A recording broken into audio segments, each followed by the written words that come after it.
প্রিয় পাঠকেরা, তোমরা দেখছো স্বপ্নপূরণ এডুকেশন চ্যানেল। আমরা প্রতিদিনের মতন আজকেও নিয়ে চলে এসেছি 20টা গুরুত্বপূর্ণ জিএস এর এমসিকিউ প্রশ্ন ও উত্তর নিয়ে বাংলায়। বাংলায় গুরুত্বপূর্ণ প্রশ্নোত্তরগুলো প্রতিদিন পাওয়ার জন্য আমাদের চ্যানেলটি লাইক, কমেন্ট, শেয়ার এবং সাবস্ক্রাইব করতে ভুলো না। সাবস্ক্রাইব করে বেল আইকনটি প্রেস করে নিও, তাহলে নতুন নতুন ভিডিওর নোটিফিকেশনগুলো তোমরা খুব সহজেই পেয়ে যাবে। আপকামিং পরীক্ষার জন্য এই প্রশ্ন উত্তরগুলো কিন্তু খুব গুরুত্বপূর্ণ, তাই ভুলেও কেউ ভিডিওটা স্কিপ করো না, পুরো ভিডিওটা অবশ্যই মনোযোগ সহকারে দেখো। এবং নতুন যারা আমাদের চ্যানেল প্রশ্ন উত্তরের ভিডিওগুলো দেখছো তারা অবশ্যই লাইক, কমেন্ট, শেয়ার এবং সাবস্ক্রাইব করে বেল আইকনটি প্রেস করে নিও। তোমরা তোমাদের বন্ধু বান্ধব, আত্মীয় স্বজন যারা চাকরির পরীক্ষার প্রস্তুতি নিচ্ছে তাদের সবাইকে এই ভিডিওগুলো কিন্তু শেয়ার করো, যাতে তারাও আপকামিং পরীক্ষায় প্রশ্ন উত্তরগুলো পেয়ে উপকৃত হতে পারে। আমাদের ডেসক্রিপশন বক্সে হোয়াটসঅ্যাপ গ্রুপ, টেলিগ্রাম গ্রুপে লিঙ্ক দেওয়া আছে, চাইলে তোমরা সেখানে জয়েন করে নিতে পারো। তোমরা কমেন্ট বক্সে কমেন্ট করে জানাতে পারো তোমাদের কোন বিষয়ের উপর ভিডিওর প্রয়োজন আছে, আমরা সেই বিষয়ের উপর ভিডিও নিয়ে আসার চেষ্টা করব। এবং তোমরা কিন্তু প্রশ্নগুলো দেখা মাত্রই কমেন্ট বক্সে উত্তর করার চেষ্টা করবে। তাই আর সময় নষ্ট না করে চলে আসি আজকের প্রথম প্রশ্নে।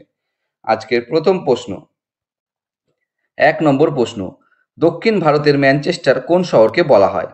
তোমাদের সামনে 4টে অপশন রয়েছে। 4টে অপশনের মধ্যে সঠিক উত্তরটি হয়ে যাবে অপশন বি, কোয়েম্বাটুর। দক্ষিণ ভারতের ম্যানচেস্টার বলা হয় কোয়েম্বাটুর শহরকে। তার কোয়েম্বাটুর শহরটা কিন্তু তার বস্ত্র শিল্পের জন্য বিখ্যাত এবং এটি কিন্তু তামিলনাড়ুতে অবস্থিত। পরবর্তী প্রশ্ন, 2 নম্বর প্রশ্ন, ভারতের সবচেয়ে বেশি জনঘনত্ব বিশিষ্ট রাজ্য কোনটি? তোমাদের সামনে 4টে অপশন রয়েছে।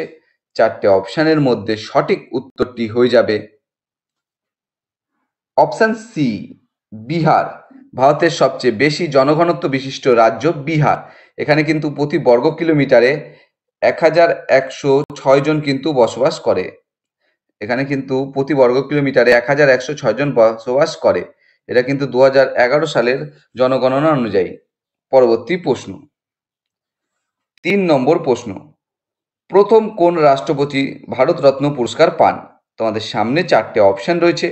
4টে অপশনের মধ্যে সঠিক উত্তরটি হয়ে যাবে অপশন বি, সর্বপল্লী রাধাকৃষ্ণান। প্রথম রাষ্ট্রপতি ভারতরত্ন পুরস্কার পান সর্বপল্লী রাধাকৃষ্ণান। এটা কিন্তু তিনি পেয়েছিলেন 1954 সালে। 1954 সালে। পরবর্তী প্রশ্ন, 4 নম্বর প্রশ্ন, কোন বর্ণের আলোর চ্যুতি সবচেয়ে কম? তোমাদের সামনে 4টে অপশন রয়েছে। 4টে অপশনের মধ্যে সঠিক উত্তরটি হয়ে যাবে অপশন ডি, লাল। লাল বর্ণের আলোর চ্যুতি সবচেয়ে কম, কারণ এর তরঙ্গ দৈর্ঘ্য সবচেয়ে বেশি। লাল বর্ণের আলোর কিন্তু তরঙ্গ দৈর্ঘ্য সবচেয়ে বেশি। পরবর্তী প্রশ্ন, 5 নম্বর প্রশ্ন, ভারতবর্ষে প্রথম উপগ্রহ কোনটি? ভারতবর্ষের প্রথম উপগ্রহ কোনটি? তোমাদের সামনে 4টে অপশন রয়েছে। 4টে অপশনের মধ্যে সঠিক উত্তরটি হয়ে যাবে অপশন সি, আর্যভট্ট। ভারতবর্ষের প্রথম উপগ্রহ আর্যভট্ট। এটা কিন্তু রাশিয়ার সহায়তায় কিন্তু এই আর্যভট্ট উপগ্রহটা কিন্তু 1975 সালের 19শে এপ্রিল কিন্তু উপস্থাপন করা হয়েছিল। 1975 সালের 19শে এপ্রিল, এবং রাশিয়ার সহযোগিতায় কিন্তু প্রথম এই উপগ্রহ আর্যভট্ট কিন্তু ভারতবর্ষের উপস্থাপন করা হয়েছিল। পরবর্তী প্রশ্ন,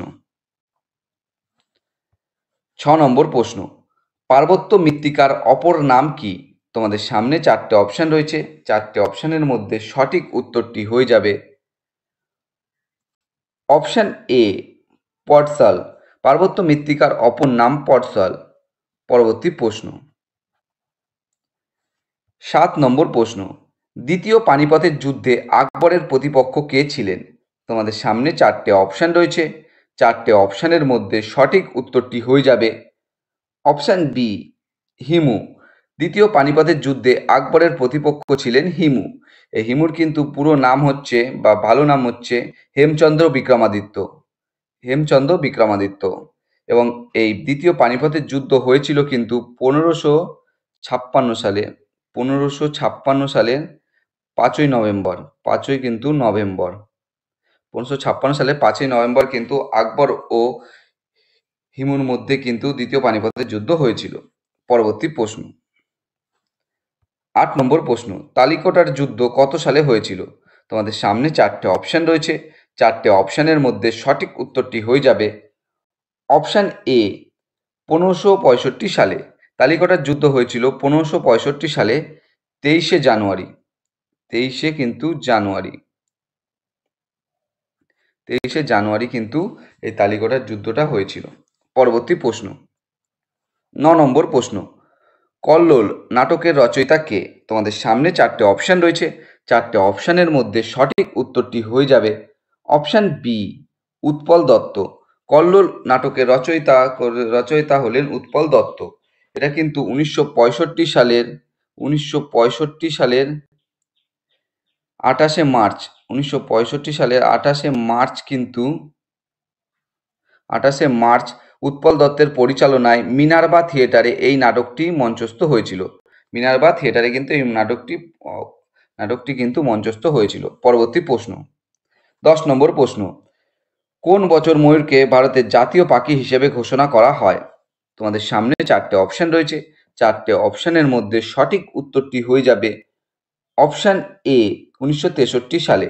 1963 সালে ময়ূরকে ভারতের জাতীয় পাখি হিসেবে ঘোষণা করা হয় এবং 1923 সালের কিন্তু ফার্স্ট ফেব্রুয়ারি কিন্তু ময়ূরকে জাতীয় পাখি কিন্তু হিসাবে ঘোষণা করা হয়েছিল। পরবর্তী প্রশ্ন, 11 নম্বর প্রশ্ন, বল্লভপুর অভয়ারণ্য কোথায় অবস্থিত? তোমাদের সামনে 4টে অপশন রয়েছে। 4টে অপশনের মধ্যে সঠিক উত্তরটি হয়ে যাবে অপশন এ বীরভূম। এটা কিন্তু পশ্চিমবঙ্গের বীরভূম জেলায় অবস্থিত। বল্লভপুর অভয়ারণ্য বীরভূমে অবস্থিত। এই বল্লভপুর বনকে কিন্তু বল্লভপুর বন্যপ্রাণী অভয়ারণ্য নামেও পরিচিত এটি। পরবর্তী প্রশ্ন, 12 নম্বর প্রশ্ন, রেড ডাটা বুক প্রকাশ করে? তোমাদের সামনে 4টে অপশন রয়েছে। 4টে অপশনের মধ্যে সঠিক উত্তরটি হয়ে যাবে option B IUCN। Red data book প্রকাশ করেন IUCN। এই IUCN এর পুরো অর্থ হলো কিন্তু international union for conservation of nature. এটা কিন্তু তার IUCN এর কিন্তু ফুল ফর্ম এবং এটি প্রতিষ্ঠা হয়েছিল 1964 সালে। 1964 সালে কিন্তু এই international union for conservation of nature কিন্তু প্রতিষ্ঠিত হয়েছিল। পরবর্তী প্রশ্ন, 13 নম্বর প্রশ্ন, জাতীয় চামড়া গবেষণা কেন্দ্রটি কোথায় অবস্থিত? বা ন্যাশনাল লেদার ইনস্টিটিউট অবস্থিত কোথায়? এটা কিন্তু সঠিক উত্তরটি হয়ে যাবে অপশন এ চেন্নাই। জাতীয় চামড়া গবেষণা কেন্দ্রটি চেন্নাইয়ে অবস্থিত। পরবর্তী প্রশ্ন, 14 নম্বর প্রশ্ন, নন্দা দেবী অভয়ারণ্য কোন রাজ্যে অবস্থিত? তোমাদের সামনে 4টে অপশন রয়েছে। 4টে অপশনের মধ্যে সঠিক উত্তরটি হয়ে যাবে অপশন এ উত্তরাখণ্ড। নন্দা দেবী অভয়ারণ্য উত্তরাখণ্ড রাজ্যে অবস্থিত। এটি কিন্তু উত্তরাখণ্ডের চামোলি গাড়োয়ালে কিন্তু অবস্থিত। উত্তরাখণ্ডের চামোলি গাড়োয়ালে কিন্তু এই নন্দা দেবী অভয়ারণ্যটি অবস্থিত। পরবর্তী প্রশ্ন, 15 নম্বর প্রশ্ন, তিলপাড়া ব্যারেজ কোন নদীর ওপর অবস্থিত? তোমাদের সামনে 4টে অপশন রয়েছে। 4টে অপশনের মধ্যে সঠিক উত্তরটি হয়ে যাবে অপশন এ ময়ূরাক্ষী। তিলপাড়া ব্যারেজ ময়ূরাক্ষী নদীর ওপর অবস্থিত। এটা কিন্তু বীরভূম জেলায়, পশ্চিমবঙ্গের বীরভূম জেলায় অবস্থিত এবং এটি 1949 সালে এই ব্যারেজের কিন্তু এই ব্যারেজে 1949 সালে এই ব্যারেজটির নির্মাণ কাজ শেষ হয়েছিল। তিলপাড়া ব্যারেজের কাজ কিন্তু শেষ হয়েছিল 1949 সালে এবং এটি ময়ূরাক্ষী নদীর ওপর অবস্থিত পশ্চিমবঙ্গের বীরভূম জেলায়। পরবর্তী প্রশ্ন, 16 নম্বর প্রশ্ন, ভারতীয় রেনেসাঁসের ভোরের শুকতারা কাকে বলা হয়? তোমাদের সামনে 4টে অপশন রয়েছে। 4টে অপশনের মধ্যে সঠিক উত্তরটি হয়ে যাবে অপশন সি রাজা রামমোহন রায়। ভারতীয় রেনেসাঁসের ভোরের শুকতারা বলা হয় রাজা রামমোহন রায়কে। পরবর্তী প্রশ্ন, 17 নম্বর প্রশ্ন, ভারতের বৃহত্তম জাতীয় উদ্যান কোনটি? তোমাদের সামনে 4টে অপশন রয়েছে।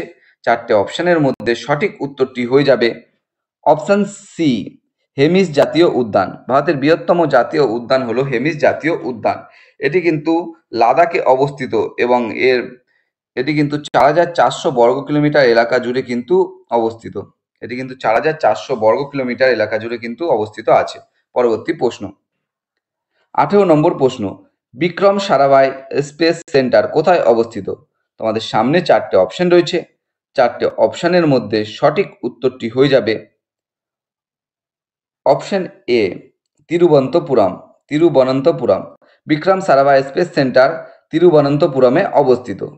পরবর্তী প্রশ্ন, 19 নম্বর প্রশ্ন, অর্জুন পুরস্কার কত সাল থেকে দেওয়া শুরু হয়? তোমাদের সামনে 4টে অপশন রয়েছে।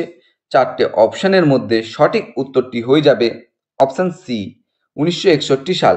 অর্জুন পুরস্কার 1961 সাল থেকে দেওয়া শুরু হয় এবং প্রথম 1961 সালে কিন্তু 20 জনকে কিন্তু অর্জুন পুরস্কার দেওয়া হয়েছিল।